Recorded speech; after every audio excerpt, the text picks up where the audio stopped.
Hello everyone, स्वागत है आपका फिर से हमारे यूट्यूब चैनल पे। तो बच्चों, आज की इस वीडियो में हम देखने वाले हैं 8th ग्रेड अभ्यास पुस्तिका भाषा भारती कक्षा 6 हिंदी 8th ग्रेड अभ्यास पुस्तिका में आज हम देखने वाले हैं पार्ट 8। इसकी पिछली वीडियो में बच्चों हमने बाकी के जो पार्ट है उन सभी पार्टों को कंप्लीट किया है। तो आज की इस वीडियो में हम हिंदी पार्ट 8 संगीत शिरोमणि स्वामी हरिदास देखने वाले हैं। बच्चों, वीडियो को बिल्कुल भी स्किप ना करें क्योंकि इसमें जितने भी प्रश्न हैं उन सभी प्रश्नों के उत्तर हम इस वीडियो में देखेंगे। साथ ही साथ बच्चों, आपके ये जो भी प्रश्न होते हैं 8th ग्रेड के, वो वेरी मोस्ट IMP क्वेश्चंस होते हैं जो आपसे हमेशा एग्जाम्स में पूछे जाते हैं। तो इन क्वेश्चनों को हम बहुत ही ध्यान से करेंगे, तो वीडियो को स्किप ना करें जिससे आपके कोई भी क्वेश्चन छूटे। अगर आप नए हैं तो हमारे यूट्यूब चैनल को भी ज़रूर सब्सक्राइब करें जिससे आने वाली हर वीडियो आपको मिलती रहे। तो चलिए शुरू करते हैं। कक्षा 6 हिंदी 8th ग्रेड अभ्यास पुस्तिका कक्षा 6 पाठ यहाँ बच्चों हम करने वाले हैं 8, जहाँ आपको नाम दिया गया है पाठ 8 का संगीत शिरोमणि स्वामी हरिदास। प्रश्न है बच्चों बहुविकल्पी प्रश्न। प्रश्न नंबर 1, संगीत शिरोमणि किसे कहा गया है। यहाँ आपको बताना है जो संगीत शिरोमणि उसे किसे कहा गया है। तो उत्तर में हम लिखेंगे स्वामी हरिदास को। ऑप्शन बी जो है आपका सही उत्तर रहेगा। स्वामी हरिदास को संगीत शिरोमणि कहा गया है। नंबर 2 है पक्षियों के बोलने को क्या कहते हैं। पक्षियों के बोलने को हम कलरव कहते हैं। ऑप्शन सी जो है आपका सही उत्तर रहेगा, कलरव।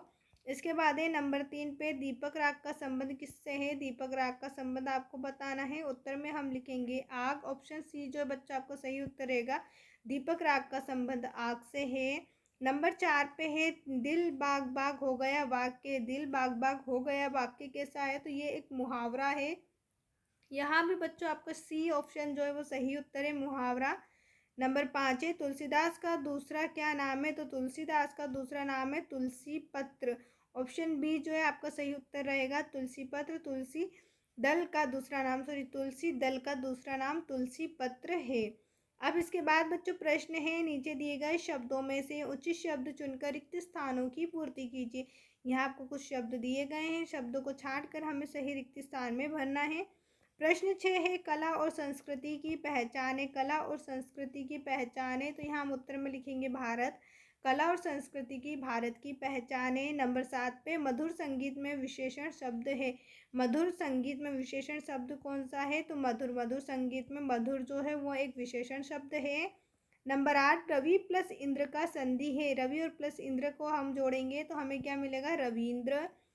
इसके बाद है नंबर 2 मध्य प्रदेश में विराम चिन्ह है। मध्य प्रदेश में विराम चिन्ह कहाँ पर है, लाघव में। मध्य प्रदेश में लाघव में विराम चिन्ह है।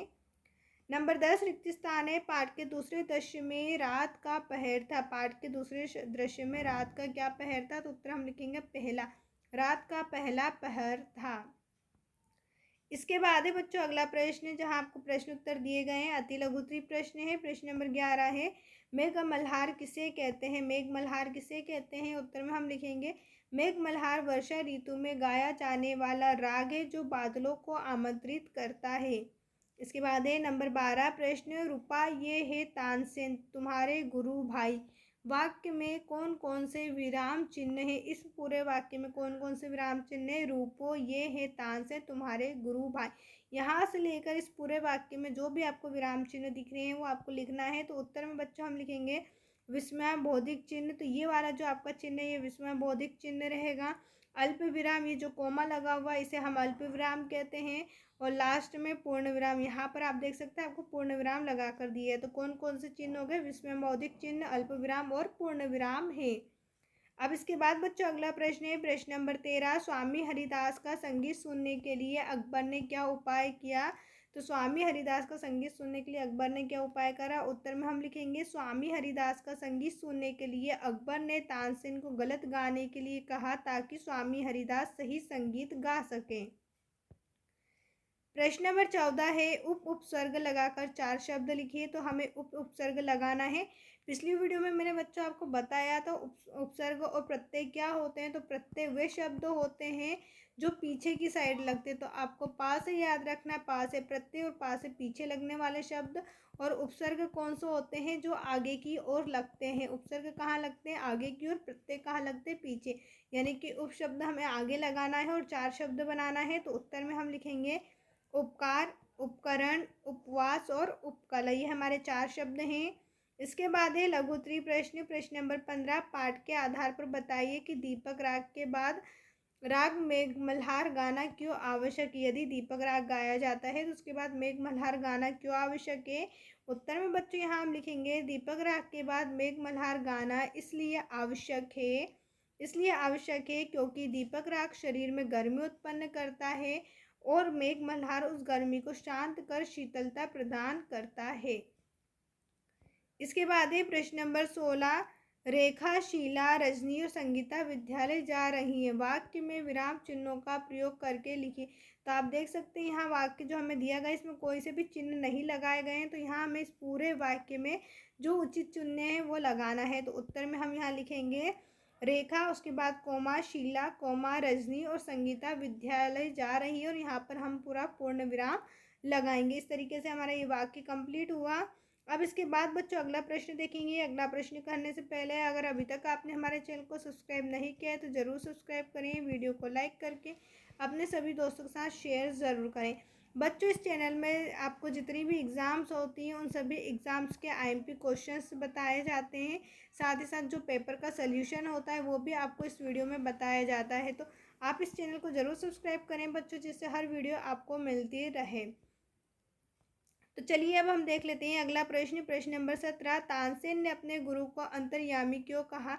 जो तानसेन है उन्होंने अपने गुरु को अंतर्यामी क्यों कहा। तो उत्तर में हम लिखेंगे तानसेन को गुरुदेव स्वामी हरिदास ने बहुत उदास देखा, उसका चेहरा उतरा हुआ था। ऐसा गुरुदेव के पूछे जाने पर एक ऐसी क्या बात है जिससे तुम दुखी प्रतीत हो रहे हो। इसका उत्तर देते हुए तानसेन ने अपने गुरु को निवेदन किया कि हे गुरुदेव, आप तो अंतर्यामी हो। ऐसा कहते हुए स्पष्ट किया कि सम्राट अकबर मुझसे तानसेन से दीपक राग सुनना चाहते हैं, वह भी आज ही रात को। मुझे बताइए, मेघ मल्हार का प्रबंध किए बिना दीपक राग कैसे सुनाया जा सकता है। मेरी इस चिंता को आपने समझ लिया, आप वस्तुतः अंतर्यामी है। इसके बाद है प्रश्न नंबर 18, स्वामी हरिदास और तानसेन के गायन में मुख्य अंतर क्या है। यहाँ आपको स्वामी हरिदास और तानसेन के गायन में अंतर बताना है। तो उत्तर में हम लिखेंगे तानसेन का गायन भी अच्छा था लेकिन स्वामी हरिदास के गायन का कोई जवाब नहीं था। अर्थात तानसेन और हरिदास के गायन की तुलना नहीं की जा सकती, क्योंकि तानसेन को तो अपना गीत हिंदुस्तान के शहंशाह की खुशी के लिए गाना पड़ता था, जिससे उसके संगीत में